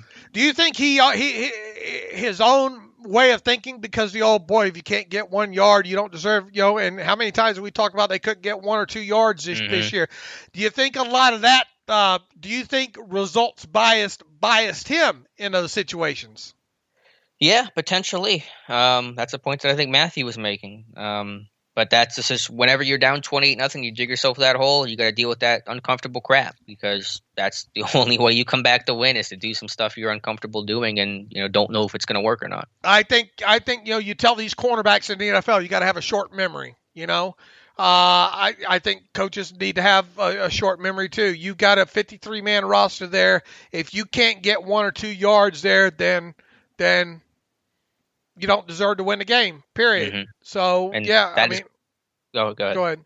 I was saying that has been the theme of this year. So many times where they just could not get a yard. And Tomlin's apparently coaching creed, his words, not mine, that was, if you can't get a yard, you don't deserve to win the game. And that theme popped up quite a bit over the last 6 weeks. He didn't even give him a chance to get a yard on one of them there. But anyway. Yeah, if you're gonna try to get the offsides, put Ben out there for a hard count, because Ben's really good at the hard count instead of this fake punt nonsense with danger trying to influence the special teams. Let Ben at least run the hard count. Right, I agree. That made me so damn nervous there. Took a couple weeks off my life, months, at least a month or two probably. Short enough as it is. But anyway. Watching Snell and Davis switch wing spots, I was like, what are we doing? They're going to fake it. So much can go wrong there. So many moving parts. All right, I don't know where to go from here, Dave. I think we've covered it. No one was good enough. The one specific guy I want to mention, though, defensively, that I was really disappointed in, he was my X factor in this game, was Cam Hayward, who had 1 tackle against their third string, at one point fourth string left guard. And I don't know if that was something the Browns did or whatever the scenario was, but again, this is a team defense failure, but Cam Hayward in particular, I was asking for him to play the game of his life. I thought he would, and he didn't come anywhere close to that. Had one of his worst games of the season. Yeah, let's tease the people with some of the X's and O's and let us get into the all 22 when it comes out later today, and then we'll talk more in depth about how ugly the tape was and get into why certain people didn't perform in certain situations on the Wednesday show there. That sounds good. Because I had not dived into the all 22 anyway. Right. Again, do you have any thoughts with Filer starting over Dotson, Dobbs being inactive, some of the pregame, early game stuff there? I knew that they weren't going to put the further once you saw the Saturday moves take place, I knew Dobbs wasn't going to be in the game at that point. It made it for once. I predicted for once in a few weeks I predicted the correct inactive list there because I thought it was pretty much a gimme at that point there. People all stunned at Anthony. Why are you stunned Anthony McFarland and not dressing in that game? Come on, people. Jalen, there's no way that Jalen Samuels was going to sit down in that game for Anthony McFarland more than anything because of special teams aspect of it there. After the moves on Saturday were made with Kevin Rader, I knew he was dressing. I knew Dobbs wasn't at that point there. Obviously, the reports started to surface. I think Friday, Saturday. That Filer would get to start over Dotson. I think that was really the bad decision. In the grand scheme of things, did it matter? No, but Filer did have 2 penalties in that game early on. And once again, I haven't gotten into the tape to look at him specifically to see how he played, but it didn't feel, once again, the offensive line's been a mess. But the offensive line, I don't, other than Pouncey's bad snap to start with, not a main reason why this team lost. Yeah, still no sacks despite 68 attempts. That's the second most in NFL history. I would have started Dotson, plain and simple. Yeah. He's your future there. That plays into Mike Tomlin just not wanting, saying in the past that guys probably don't lose their job to injury. Yeah, I think they should. Very static, very status quo. We're not going to make any big radical changes or ideas. Injuries in game. Alex Highsmith with a high ankle is what Tomlin said. Obviously, he has plenty of time to rest up, but that forced more Marsh and Adaney to play, and neither of those guys played too well, and not all the reasons, but one reason why this pass rush was invisible. Marsh is a pass rusher that can twist and do some athletic things that way, but that's where it ends with him. Ragdolled all over the place, I think, on some run plays there. Probably not surprising. Look, he was off the street guy that had some special teams experience. You hope that you didn't get in a situation where you had to play him very much in games, and you get what you get there. That's bottom of the roster fodder there. Adaney just has never lived up to kind of maybe what a little bit of that first rookie season kind of. Well, maybe kind of situation there. Highsmith wasn't the same once he hurt his ankle the first time in the game. He came out. I was surprised he went back in, to be quite honest with you. And then he didn't last very long there. So it'd be interesting to see how bad that side got once we get the all 22 available for there. There was the one clip of Teller just bowling over Marsh and one of their. I wish Pittsburgh could run power the way Cleveland runs power. Right. You're not gonna hurt my feelings saying that. Mike Hilton, I think, an ankle injury at one point during the game, but I think he came back and finished. Did he not? I think so. Yeah. Other than that, I don't think major injuries to talk about heading into the off season there. This team won't have to draft a starter at right outside linebacker, but they're going to have to find number 3 because it's not Marsh, it's not Adaney. They're going to have to find some rotational pass rusher. Yeah, that's one of several positions in need. I think. I guess it's a perfect time to say that the Steelers are scheduled to select 24th overall in the first round of the 2021 draft. That's right there in in in no man's land there. I think the last time they picked at 24th, or actually made a pick at 24th overall, was David DeCastro several years ago. And I think overall they have 4 times in their history have they picked 24th overall in a draft. Obviously, edge at I don't think either one of us think an edge will be the 24th overall pick, right? But it definitely is on the table as a potential depth need at some point, 3rd, 4th, 5th round, right around in there. Obviously, somebody that can play on special teams too will be a prerequisite of that aspect of it there. I guess perfect time to kind of segue a little bit quickly into free agents this team has. We'll obviously get more in depth in that conversation there. What are you? Do you want to bring Juju back if possible? At assuming that you have to pay him at least $16 million a season.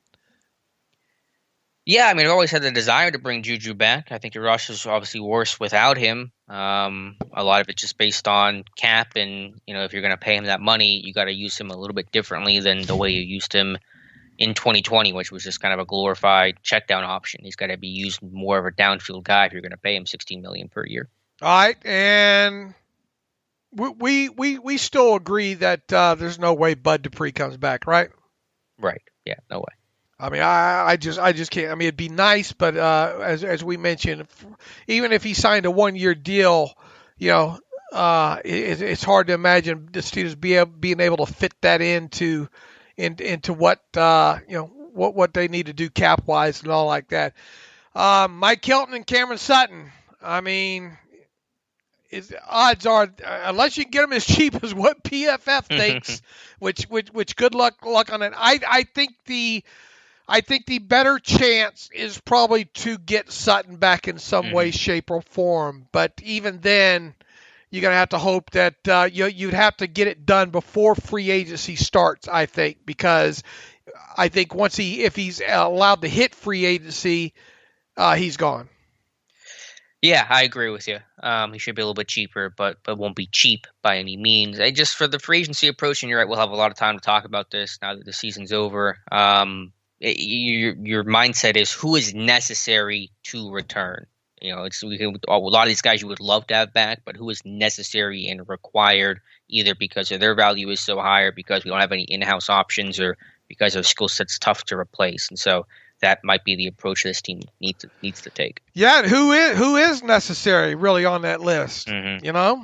Yeah, I mean, some of the guys that I would like to deem necessary, maybe you can't afford. So could this be an offseason where you just you re-sign Cam Sutton to a fairly decent deal, and then you bring back a guy like Matt Fowler cheap and just have him as a swing option, potential right tackle, and that's your offseason. You just want to bring back guys who are versatile that can kind of fill some holes because you don't really know what your roster is going to look like, and you got a lot of holes to plug. Fowler's got to be mighty cheap. Yeah. If you're going to re-sign him, I would concentrate on Banner. Hopefully, you can get Banner on a 1-year. Yeah. Sure. On a 1-year deal for close to the minimum there, at least that, because look, Alejandro Villanueva, I don't think you can invest the money there, not at his age, and he deserves to get paid at this point. If he can find somebody to pay him that 15 or whatever million that we talked about, the PFF, he's just too old at this point, and the Steelers like to.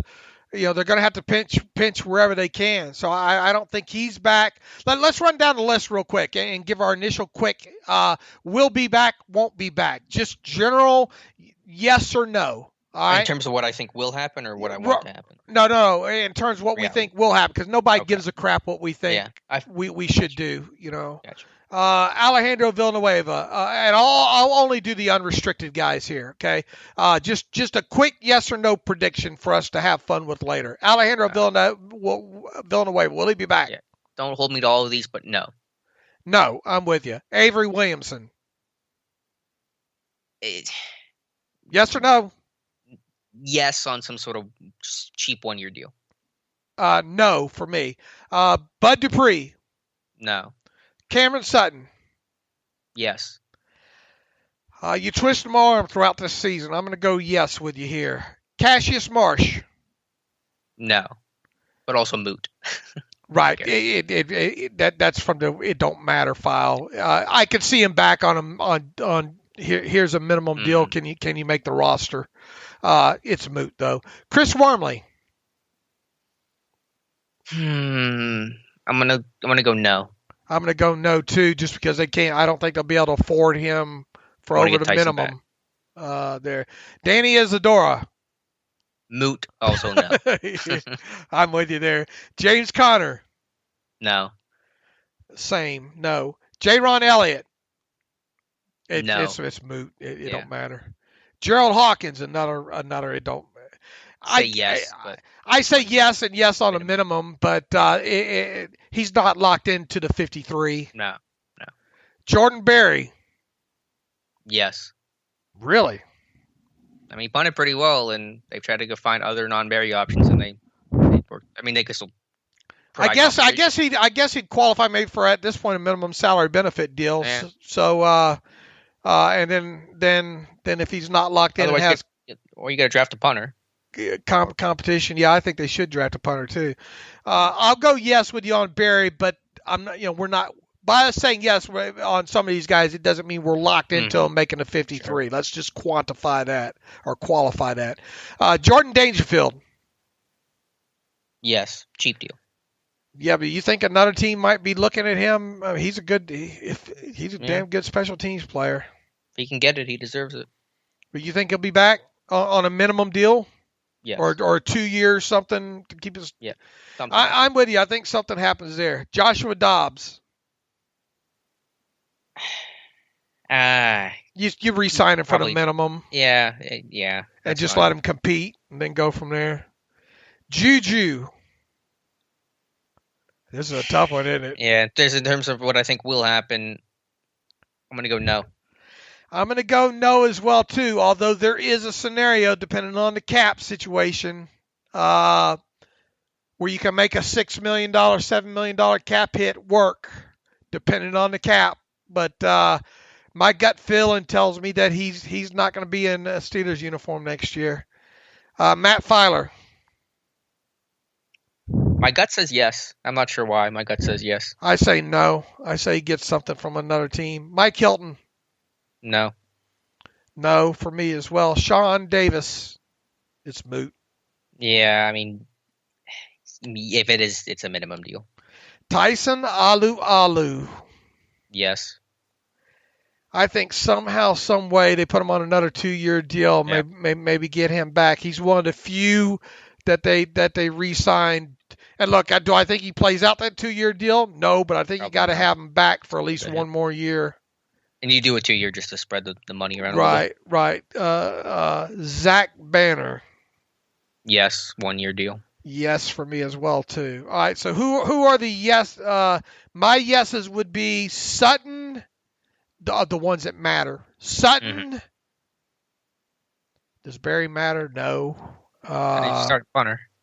All right, I'll go. The ones that matter that were yeses for me would be, what did I just say? Sutton, and Berry, Banner, Alu. How's that?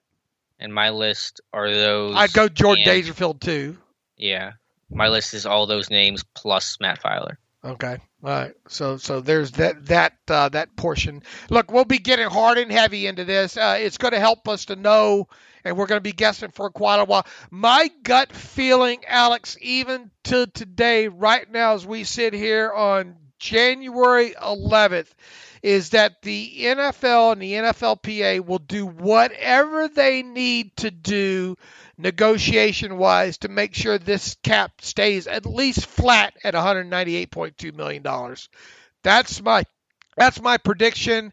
I don't think they can afford to sit by and let the league go down to $175 million cap floor, if you will. So, and this team would really be gutted if that winds up being the case. So, I think I'm going to base a lot of my speculation on a $198.2 million cap number, which is dangerous. I hope so. I hope it's at least higher than this 175 floor. we'll see. I don't know when we're going to get our answer. I guess within a month or so, maybe, hopefully. Yeah, we'll see. I'm just sensing a little bit of optimism out there, and that's all it is, because I don't think anybody knows it at this point. All right, where to? Should we get into some of these nasty emails? Yeah, let's do it and close out today's show. All right, Todd Beatty says it's been a good run and underachieving one nonetheless, but I think the time for rebuild is now. You have young pieces in place on D with T.J. Bush and Minka, on offense with Deontay Chase and Dotson to build around. Got to think with all the pending free agent, a playoff run next season would be difficult. Do you want Honk? Do you want Honk that for the future of the club, not just next year? I guess he meant Hunk. That $19 million cap hit on Ben could be used to sign 4 good serviceable young players to fill holes, ? No one wants to go through the struggles of not having a franchise quarterback, but that day is coming soon either way.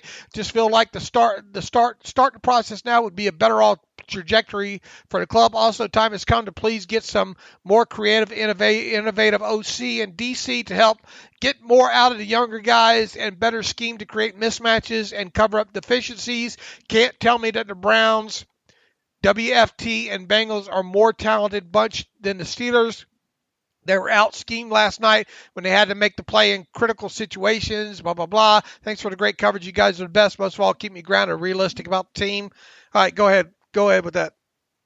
Yeah, I think we'll get one of the big misconceptions is that, not that this reader's doing it, but I'm sure we're going to hear it a lot, is, Ben will save you $41 million, that's what he's owed, all that stuff. I'm going to be fighting that all year long. I'm going to be blocking people on. I know. I'm going to be blocking Twitter because I get so damn mad that people don't understand that. I'm going to get in arguments with people. I'm going to cuss at people on this podcast. We're going to lose some listeners that way as well too. Ben is not due $41 million in 2021. Ben is due $19 million. The rest of that 41 plus cap hit is past bonus amortization for cap purposes there. He's already been paid the rest of that money. So if Ben retires or gets cut or whatever, you only save what you were scheduled to pay him, and that is $19 million. He is not due $41 million. That's his cap hit. Once again, that's his cap hit. Don't make me block you on Twitter. All right. No, I disagree with the assessment about, cutting Ben to sign for other theoretical players, because then you're just going to sit there and say, yeah, those players are nice, but you don't have a quarterback to drive this team. So understand the philosophy, understand that day will come, but I don't think this year is going to be that day. All right, Todd Bays has said his piece there. Anthony Morgan, thank you guys for making this season great. Y'all really add a ton of depth and otherwise would have no idea from the national media. LOL. Do you see the Steelers letting go any of their coordinators? I know you get a ton of questions about Randy, but what about Butler? When you have the talent the Steelers do on that side of the football, it seems like they should be more prepared. I heard this question a few weeks ago, and I thought it was interesting. Has there ever been an 11-0 team that no one was talking about hiring any other coordinators? We talked plenty about the coordinators earlier in the show, so hopefully, Anthony, that lets you know where our head's at in that detailed discussion that Alex and I had. Answer his question, Alex. Has there ever been an 11-0 team that no one was talking about hiring any other coordinators? Yeah, it's kind of wild. The answer to that is probably no.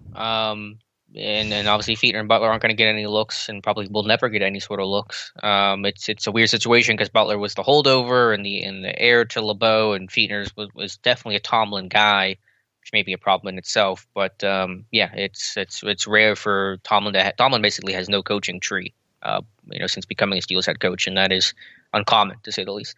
Chris McDonald writes in on Ben's contract. As we all know,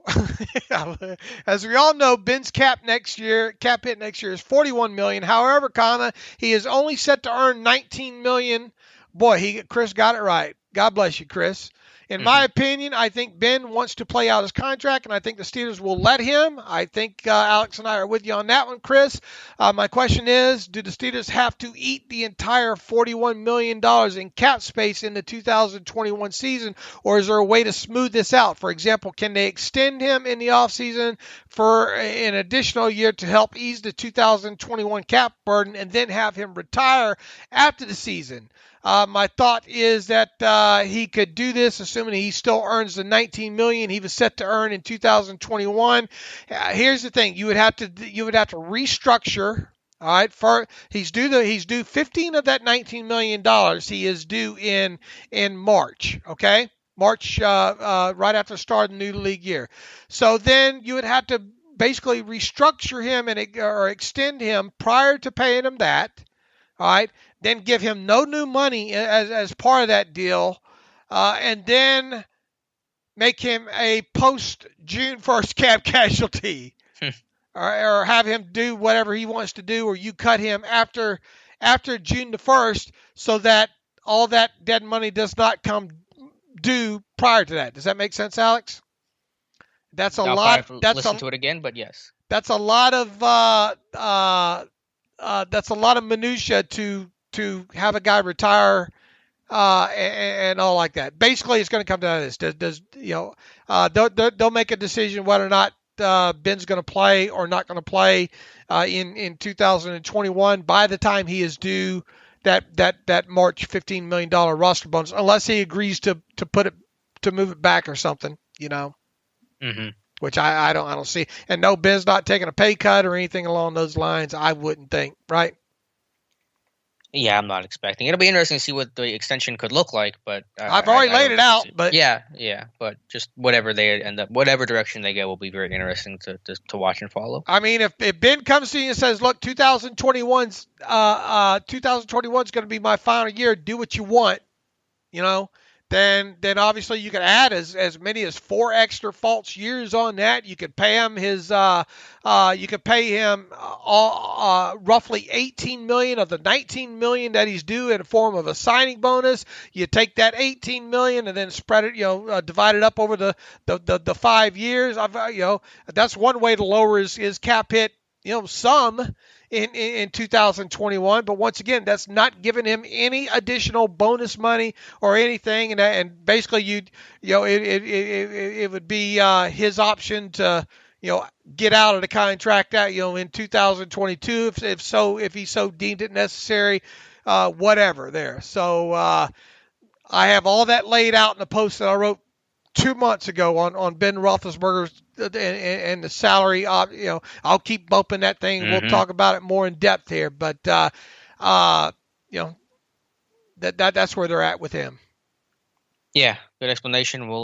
We'll be referring to that article, right. I'm sure, many more times. Right. Troy writes in, David Alex, last night's game was so upsetting on multiple levels. The uncertainty with Ben is very real. I understand the whole idea. If we have Ben, we have a chance, which is still a true statement, but how much so? Tomlin's playoff record and legacy is getting worse and worse.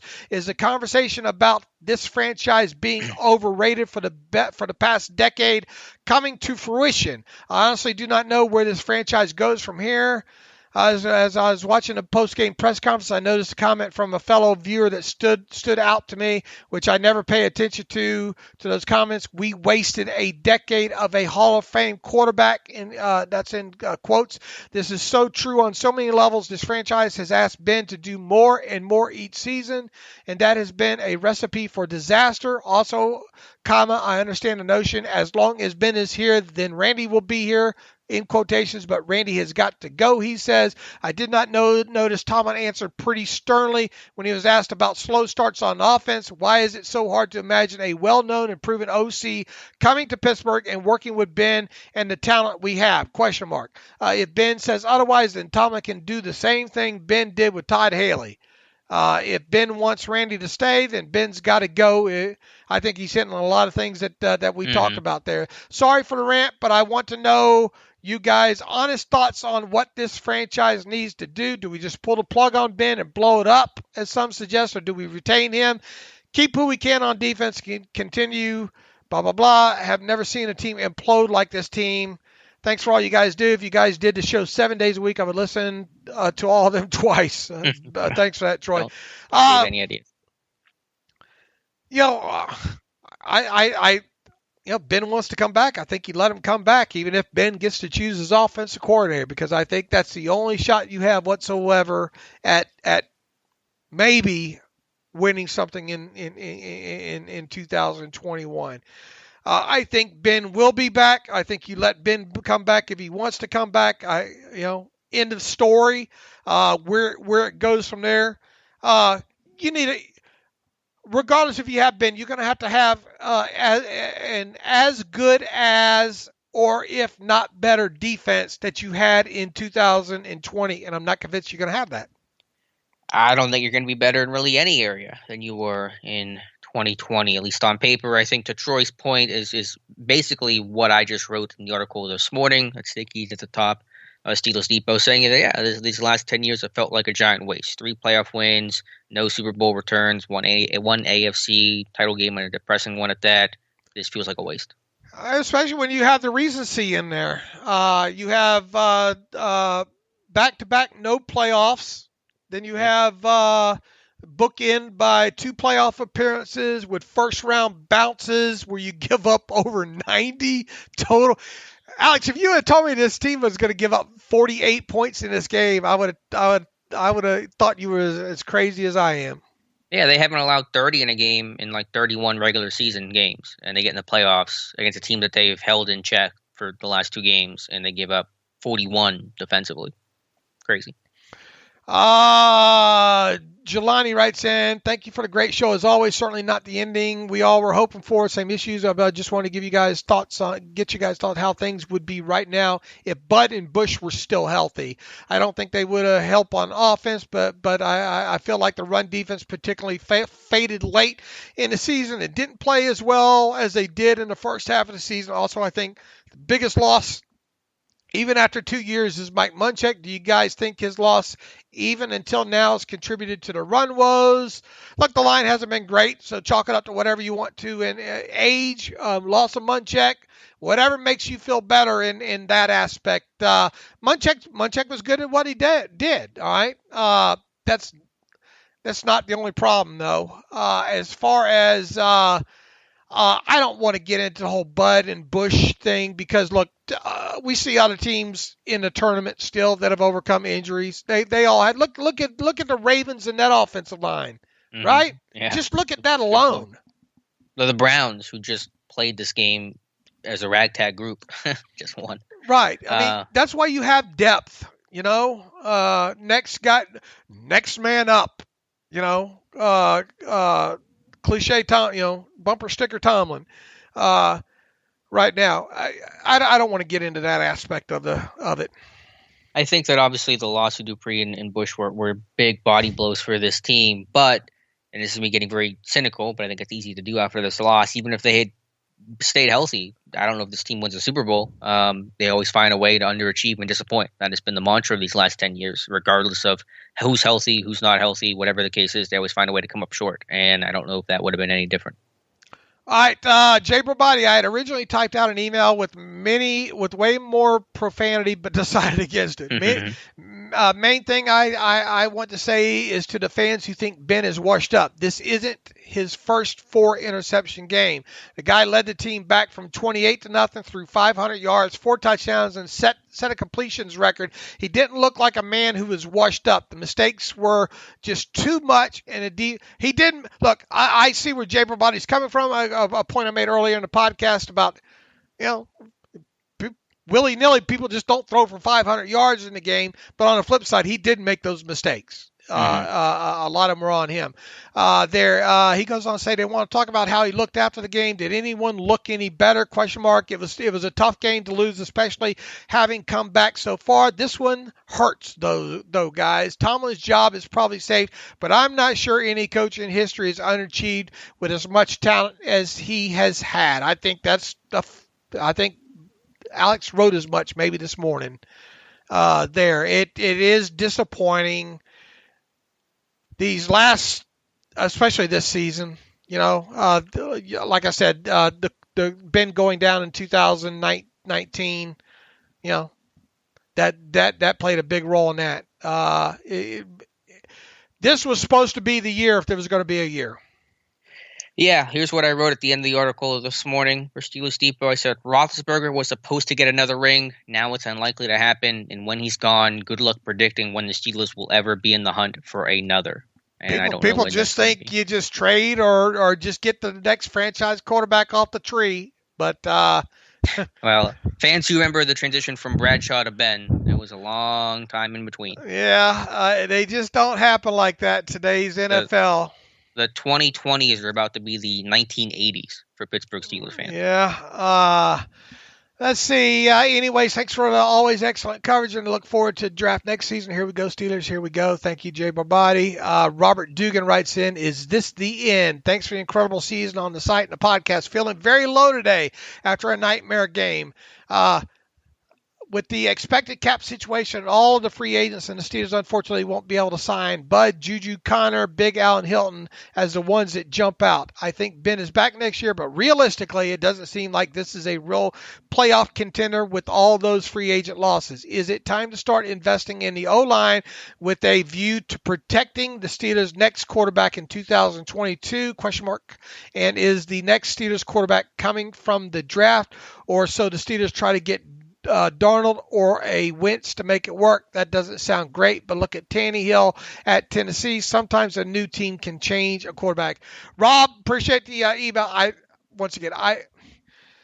going to have to hear more out of Ben's mouth or the organization to make me think that Ben's not going to be on this team in 2021. If that's the case, are you really going to spend an early round draft pick on a quarterback when you're basically saying this is a 1 or 2 year ride with Roethlisberger? Let's try to get something else, And I know Kevin Colbert will say, we'll make every decision possible to win now and win later, blah, blah, blah. Bull crap. You're not, if Ben comes back for 1 or 2 years, you're probably not going to draft a quarterback, at least in the first round, is my opinion. Yeah, you're not. Ideally, you don't draft Ben's replacement until you know he's about to enter the final year of his career. And obviously, you may not totally know with certainty when that'll be. Hopefully, he can give you a heads up. To the point about the line, I think you're just looking for someone physical, someone that can be a people mover, someone that can, create something in the run game. Obviously, the focus is on pass pro, but this team's got to do something to improve the run game. I think it starts with finding some physical people mover up front. Simon Short's got a nice and short one here. Thanks for taking my question last week, and great work this season. I know you all talk a lot about this topic over the next few months, but what's each of your quick rankings for Steeler free agent priorities this offseason? Let's say top 3. They have to be possible, though. Can't say Bud, Juju, Hilton, for example. In other words, we have to give our possible top 3, but it's got to be a realistic top 3. He says his is Juju, Cam Sutton, Alu. I think that's within reason, Simon. Once again, the whole Juju thing I think depends on what is the final cap number. Is it 198.2? Is it higher than that? Is it 175 million? It makes it kind of hard to guess when you have such a big moving possible range on that. I have come around to the thought that maybe Cam Sutton can be re-signed. I think they can get a situation maybe to get Alu back on a 2-year deal kind of cheap. We'll see about Juju. You can make an argument. We both had him on the no list, though, didn't we? Mm-hmm. Yeah, if you want to include them on that list, that's fine. My list would basically look like the readers. If you can go on the list that I gave of the yes answers, I would rank it basically Sutton, Alu, Filer. I think is how I would phrase it. I don't have any want to bring Filer back. I think you've gathered that by now. What do you even if it was going to be at right tackle? Yeah. I mean, who are you going to be your tackles next year? Really was gone. It's going to be Banner and Okorafor. And then a draft pick that comes along super quick. You better draft one early. I mean, you're saying you're going to. Well, I think that 24. I think that's a perfect spot, maybe potentially. But you better hope there's a guy there. I mean, it could be, but you better hope there's a guy there. Yeah, or a second round guy, that you hope you hit on. I mean, I think if you went into it with a core for Filer, draft pick, Banner, then you can make that work. And then throw Hawkins in there on a minimal deal. Hopefully you never get to that, and hopefully maybe Coyle has more to it than what we know, which I doubt. Or maybe there's an undrafted free agent out there that you can hit on. I don't know. Look, it's not impossible on Juju, but once again, it goes back to his history with this team. They just normally don't pay these guys top 10 market value on a first contract. Obviously, they did with AB on his second deal, right? But Juju's got a lot of things working against him. And that's going to make it tough. You can't pay him all. Are you cutting Eric Ebron? I am. Again, well, I want to see what the cap number is. I think Vance is still more likely. I think you're holding on to Ebron. If you have to, you have to. But I don't think that's where your first thought is going to be. But you are. I'm cutting him. I can't wait to cut him. And you're cutting Vance?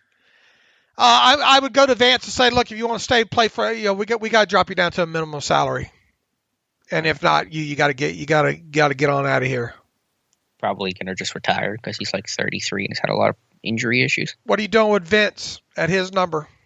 $4 million. And I want to see what that cap number comes in at. It's hard to gauge it. I think it is possible if they cut him. And that's why I said yes to Avery being re-signed, because if they did a whole cut Vince, get Bush back, Spillane, Avery, Marcus Allen, that's your linebacker for next year. So I think Vince is very much dependent on what the cap situation is. And look, Spillane, I think, is an exclusive rights guy, so you can just tender him at minimum, and he'll be back in some way, shape, or form. Hopefully not an every down player, and all. I think Avery Williamson is gone. I think there's a suitor out there for him for more than maybe what the Steelers want to pay him there as well too. I can't wait to cut Eric Ebron though. Because of the attitude. Everything. He just the drops, the blocking. I mean, if you can't throw him out. But that was the guy that they signed. I mean, that was what they signed. I know it. I told you that's the guy that they signed. I have my damn conversation prior to the season. I don't want to see him in a lot of two tight end groupings there. Mm-hmm. He's worthless there. I said it. Right. I said it right from the get go. It's not uncommon for this team to be one and done. No, it's more common for them to be one and done. Burnett and Bostic and several names to that list. If he wants to stay, if he wants to take a pay cut, which those things normally don't happen. Plus, I don't think he's got the best attitude in the world, too. I think anyway, he doesn't seem Steeler-like. All right, Dan Devlin. Hello, Dave and Alex. I pray all is going well. Maybe I should have a 48-hour cooling period prior to emailing, but not the first or last bad decision I will make. Wow, what a debacle. I have not been a fire everyone guy, but it seems things have to change. This is the second horrible recent playoff loss and the third late season collapse. I'm a fan of my boiler brethren. However, the second Derek Watt run was insane, as well as Tomlin deciding to punt instead of going for 4th and 1 in the second half speaks volumes about this offense. The defense have several major losses, but with a few exceptions, really struggle to get off the field on third down. They just do not seem to be getting return on investment. Do you think Randy and Keith would consider stepping back, i.e. special offensive assistant, into other positions, and so the team can bring in others to run the units? We're not answering any more of that. We covered that for 30 minutes in the podcast, Dan, so hopefully you got something out of that. The Randy situation reassignment may provide blah, blah, blah. Once again, we covered all that earlier in the show. The line has to improve, has to be addressed. I think Ben will be better next year, a year removed from injury, but you have to have a running game. I'm not so convinced that you haven't seen the best of what Ben Roethlisberger is right now is what Ben Roethlisberger is. 100%. Anything to add to that? No, I think a lot of it that we covered during the show. We got a few more in here, but we just run it out of time here at this point here. We can't cram a whole off season into one podcast, no matter how hard I try. What are we doing? Live stream tonight? Yeah, if you would like to. I figured it might be an experience, but probably should do that. And yeah, we have nothing but time though for the next several months, so we'll be able to cover all the topics we didn't touch on today and expand upon any we did talk about today's show. Thank you for people that listen to the podcast this year. Visit the site. We know quite a few of you are probably going to drop off. That tends to happen after the end of the season there. But if you frequented the site and if you frequented this podcast, we had a record year in both. Obviously, we are grateful and thankful for that. Alex and I just really can't thank people enough. I think people really have changed Alex's life this year too. Yeah, I think you've changed my life, Dave, in a lot of ways, and I'm very appreciative of that and the opportunity I have. And it was a fun year, obviously a very bitter end and disappointment in a year though that had a lot of negativity in the world and this COVID thing. I'm glad that we could at least be a temporary vessel as a distraction in the sports world. I think that's what sports provides, people that escape that distraction that so many people needed. And so just sorry it ended this way. And, I just hope I can be back out at St. Vincent this summer. I don't know if that's going to happen. Who knows what that's going to look like, but my fingers are crossed. Yeah, and we don't even know what's going to happen with the combine. There was a report yesterday that they're going to make a decision, I think, this week. That's probably why we don't have a date yet, because they don't know if we're going to have one of that. Look, we will transition, Alex and I and the rest of the crew, who, by the way, thank you. We have the best crew imaginable. And if you listen to this show and you read the site, you know who these people are already. Obviously, stronghold in all that is the great Matthew Marksey. People have been waking up to Matthew Marksey every day for how long, Alex? 8-9 years, something like that, forever. So that's a key cog in what we do. Alex, I appreciate everything you do on a day in, day out basis, helping keep me grounded. And once again, too many people to name off. We will later on in the week here, but you know all these people that contribute to the site. The site wouldn't be what it is right now without these people and their contributions and the site voice, if you will, that we tend to have there. So once again, I just want to make sure we get that out there, how grateful Alex and I and Matthew Marksey and the rest of the staff are that you frequent the site and you listen to this podcast. And we hope as many of you as possible will continue. We will be here. We'll just transition into free agency, into the draft. We hope to have 200 plus draft profiles done, mock drafts, yada yada, all the stuff that we believe has made Steelers Depot great over the years, be even greater this offseason here. Alex, is there anything you'd like to add on to that? No, I think you summed it up really well. I'm excited for the offseason. Of course, we're not going to stop. Our season does not end, so we're going to keep working and start transitioning to draft stuff. And yeah, just a lot to talk about. And so thank you guys for making this a really good and fun and productive year. And just, again, sorry it did end it so suddenly. All right. You can follow me on Twitter at Steelers Depot. Follow Alex on Twitter at Alex_Kozora. Follow the show at Terrible Podcast. Email the show, theterriblepodcast@gmail.com. If you like what we do and you thought we did a good job and you want to donate to the cause, go to SteelersDepot.com. Hit that donate button up right navigational bar to donate for the off season there. Also, if you like an ad-free version of the site, SteelersDepot.com. Hit the ad-free button up right navigational bar for $25 for 1 calendar year. We're probably going to go up on that by the start of the 2021 season there. So now's the time to get in for the next year for $25 for 1 calendar year. You can have an calendar year ad-free access to the site there.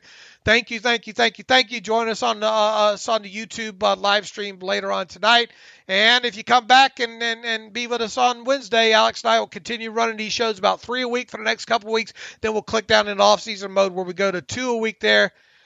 All right. I've bored them enough. As always, thanks for listening to the Terrible Podcast with Dave and Alex.